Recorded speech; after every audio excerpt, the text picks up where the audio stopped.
Hello বন্ধুরা, কেমন আছেন সবাই? আশা করি সবাই ভালো আছেন। বন্ধুরা, আমাদের গল্পগুলো যদি ভালো লাগে অবশ্যই লাইক করবেন, কমেন্ট করে জানিয়ে দিবেন।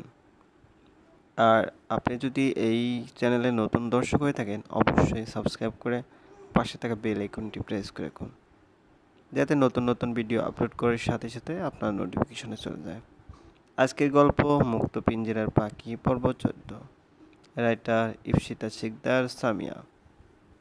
সাগরের পাড়ে একাকী হারছে প্রিয়া। কোনো এক অজানা কারণে এখানে মানুষজন খুব কম। হাতের ফোনটার দিকে বার কয়েক তাকিয়ে পুনরায় কল করে আরিজের নাম্বারে। প্রেম ভালোবাসা মানুষকে সবসময় অশ্লীল না বানালেও বেহায়া বানায়। আত্মসম্মান বোধটাই যেন তখন শূন্য হয়ে পড়ে। এ দুটো বাক্য শুনেছিল সে আগে, আজ হাড়ে হাড়ে টের পাচ্ছে। আপন ভাবনাতেই কলিং টোন একবার বাজতে বাজতে কেটে গেলেও তার ঘোর ভাঙে না। পুনরায় কল আসলে পক্ষেই অতি বিরক্তির সাথে জোরেই বলে ওঠে, কানে কালা হলেন নাকি? ফোনটা একবার বেজে কেটে কেটে গেল, আবার বাজছে, ধরছেন না কেন? হঠাৎ সে জোরে বলেই চমকে ওঠে আরিজ। হ্যাঁ ধরছি। ফোনটা হাতে নিয়ে দেখে স্ক্রিনে মোটা মোটা অক্ষরে ভাসছে প্রিয়ার নাম। গোপনে ছোট্ট একটা শ্বাস ফেলে কলটা রিসিভ করে সে। প্রিয়া তখন নোনা জলে সিক্ত বালুময় পাড়ে বসে খানিক দ্বিধা নিয়ে প্রথমেই বলে, হ্যালো, কেমন আছো? আরিজও বেশ নিচু ও শান্ত গলাতেই কথোপকথন শুরু করে। ভালো আছি। তুমি কেমন আছো? আর তোমার ট্যুর কেমন যাচ্ছে? যুবকের মুখে কথাটা শুনেই শ্বেতাঙ্গ নারী মৃদু গোলাপি ঠোঁটের কোণে আলতো হাসি ফুটে ওঠে। এ হাসির আবরণে লুকায়িত আছে হাজার খানিক তাচ্ছিল্য। অত্যন্ত শীতলভাবে অত্যন্ত শীতল তবে আবেগী গলায় সে উত্তর দেয়, আদৌ তোমার কি কিছু যায় আসে আমার সম্পর্কিত কোনো কিছুতে?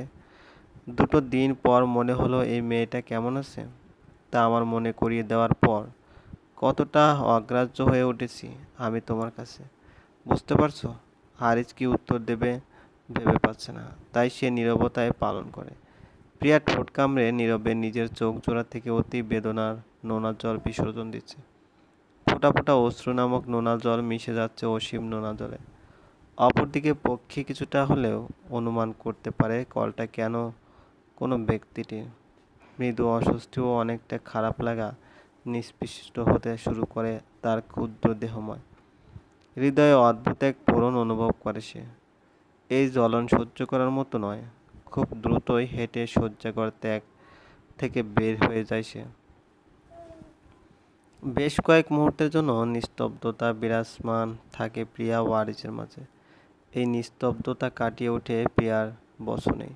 সেবার ভেজা গলায় বলতে শুরু করে, আমাদের সম্পর্কটা এতটাই ঠুনকো কবে হলো বুঝতেও পারলাম না। জানো তোমার পরিবর্তন আমায় কতটা কষ্ট দেয়? আমার হৃদয়ে মধ্যখানটায় আস্ত এক তীরের মতো তোমার অবহেলা, এতটা হতাশ অশ্রুসিক্ত বেদনার জর্জরিত আমার এই দেহ মন। নিজের জন্য, ভালোবাসার জন্য পরিবারের কাছে অযোগ্য সন্তান হয়েও পাইনি, বায়ার থেকেও দূরে যেয়ে পাইনি। বিশ্বাস করো, বড্ড ভালোবাসি তোমায়, বড্ড ভালোবাসি। বলতে বলতে খানিক শব্দ করেই কেঁদে ফেলে সে। অনেক ত্যাগ স্বীকার করার ফলে তার ভালোবাসা এবং এই সম্পর্ককে এত দূর পর্যন্ত নিয়ে এসেছে। এত যত্ন করে আগলে রাখার বিষয়টা চূর্ণ বিচূর্ণ হয়ে যাবে ভাবতেই তো মনের প্রতিটি কোণে পোড়ন ধরে যায়। আরিজের দেহ মন তীব্র অপরাধবোধের বেড়াজালে আবদ্ধ হয়।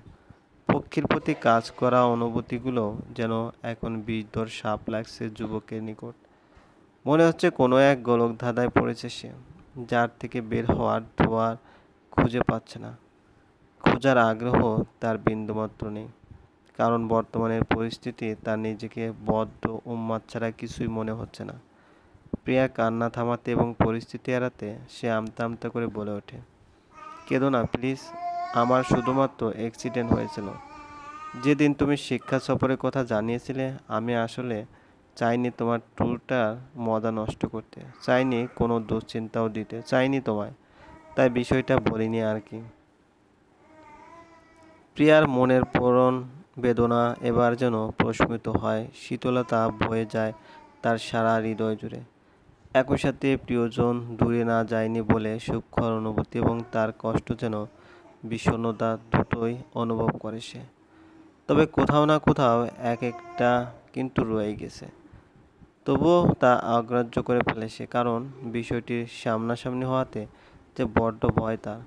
সে যে নিজের অনুভূতি, হৃদয়, মস্তিষ্কের সর্বোচ্চ লুটিয়েছে এই সম্পর্কের মাঝে, তাই তো তা মিথ্যে মানতে বড্ড নাকচ তার।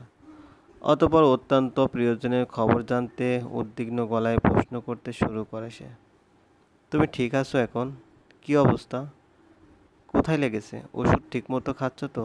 মেয়েটার এমন কথায় পূর্বে আরিজ প্রশান্তির হাসি দিত।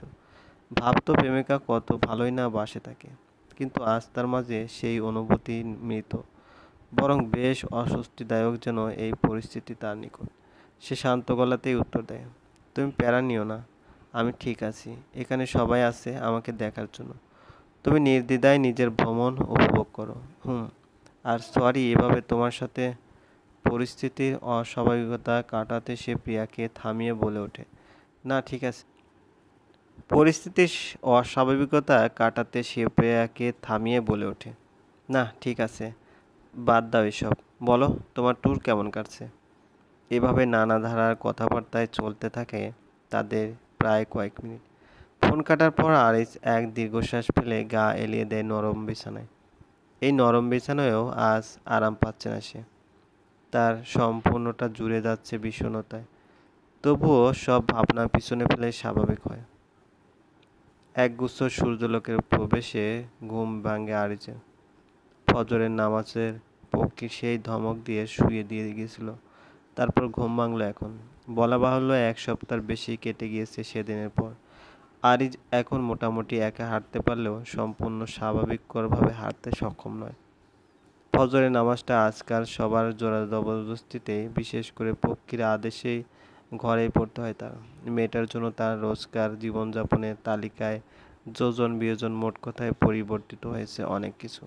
যেমন আগের মতো কড়া ঝাল ঝাল খাবারের কমতি, আবার রোজ সকালে হাঁটাচলা বন্ধ, পূর্বের ন্যায় রাত দিন ল্যাপটপে কাজ করা বন্ধের প্রায় আরও কত কী। কিন্তু অবাক করার বিষয় হলো সে যে একরোখা ছেলেটা কারো কথায় গায়ে লাগায় না। সে আজকাল নব্য পরিচিত হওয়া মেয়ের কপট রাগ বা জোর জবরদস্তি যুক্ত আদেশেও গা ভাসিয়ে দেয়।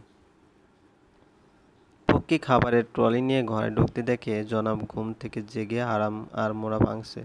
কিছু একটা ভাবতে মাথায় দুষ্টুমি ভর করে তার জন্য। কপাট বিরক্ত সুরে বলে ওঠে, আহ কি কুম্ভকর্ণের মতো ঘুমান আপনি আরিস।